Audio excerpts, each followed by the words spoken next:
మొన్న ప్రకాష్ రాజ్ గారు మాట్లాడారు నా మీద. అరే నేను మాట్లాడుతుంది ఒక హిందువులు అపవిత్రం గురించి మాట్లాడుతున్నాను. ఇందులో ప్రకాష్ రాజ్ గారికి సంబంధం ఏంటి? ఇందులో నేను ఇంకొక మతాన్ని నిందించానా? ఇస్లాంని నిందించానా? క్రిస్టియానిటీని నిందించానా? ఈ అపవిత్రం జరిగింది, ఇలా జరగకూడదు, ఫుడ్ అడల్టరేషన్ జరిగిందని మాట్లాడుతుంటే దీన్ని గోల చేయకూడదంట. అంటే తప్పు జరిగినప్పుడు మాట్లాడకూడదా? ఒక అపవిత్రం జరిగితే మాట్లాడకూడదా? దేవతా విగ్రహాలను శిరచ్ఛేదం చేస్తే మాట్లాడకూడదా? ఏం పిచ్చి పట్టింది ఒక్కొక్కళ్ళకి? ఎవరి కోసం మాట్లాడుతున్నారు మీరు? ప్రకాష్ రాజ్ కూడా చెప్తా ఉన్నాను, నాకు మీరంటే గౌరవం.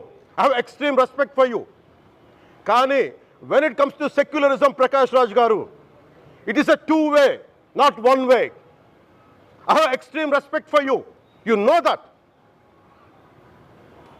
Mere secularism is always two-way, it is not one-way. హిందువుల మీద దాడి జరిగినప్పుడల్లా వచ్చి మాట్లాడడం తప్ప, అన్య మతాల మీద జరిగితే నేను కూర్చొని ఇంతమంది కౌలు రైతులకు ఇచ్చాను, ఎంతమంది ముస్లిం ఇస్లాం రైతాంగానికి ఇచ్చాను నేను.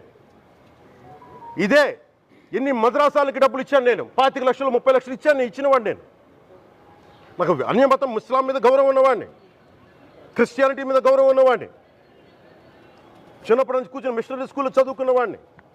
నా టీచర్ చెప్పిన సూక్తి తను తగ్గించుకున్నవాడు హెచ్చింపబడినని చెప్పి బైబుల్ సూక్తిని ప్రతిసారి కోట్ చేస్తూనే ఉంటాను. ఇది నా గౌరవం, ఇది నేను చూపించే గౌరవం. మీరు మాట్లాడితే కూర్చొని నేను పాటించే ధర్మానికి అపవిత్రం జరిగినప్పుడు మాట్లాడకూడదు, మౌనంగా ఉండాలి. సెక్యులరిజంకి విఘాతం అంటే ఏంటి? సెక్యులరిజంకి విఘాతం నా ఇంటి మీద దాడి జరిగినప్పుడు నేను మాట్లాడకూడదా? నా ఇల్లు 10 మందికి ఆశ్రయం ఇస్తుంది. నా సనాతన ధర్మం అన్ని ధర్మాలకి ఆశ్రయం అయితే దానికి దాడి జరిగినప్పుడు, దాని మీద అపవిత్రం జరిగినప్పుడు దానికి కూడా మాట్లాడకూడదంటే ఏం మాట్లాడాలి మీతోటి? ప్రకాష్ రాజ్ గారు, you have to learn your lessons.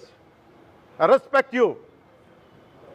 It's not just Prakash Raj garu, all the people who thinks in the name of secularism, you're going haywire. Let me tell you guys, we are extremely hurt. Don't make a mockery out of our sentiments. We are deeply, deeply hurt. It's not fun for you, maybe it might be fun for you. It is not fun for us. It's a deep anguish, deep pain. Don't you ever forget. Before you come and think 100 times and talk about Sanatana Dharma. Enough of this. చాలు. ఇష్టానికి మాట్లాడుతూ ఉన్నారు సనాతన ధర్మం మీద. అయ్యప్ప స్వామి మీద మాట్లాడతారు, సరస్వతి దేవి మీద మాట్లాడతారు. అల్లా మీద మీరు మాట్లాడగలరా?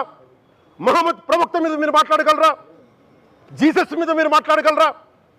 అందరూ కూర్చొని సనాతన ధర్మం మీద, వినాయకుడి మీద జోకులు వేస్తారు, దుర్గాదేవి మీద జోక్స్ వేస్తారు, సరస్వతి దేవి మీద జోక్స్ వేస్తారు.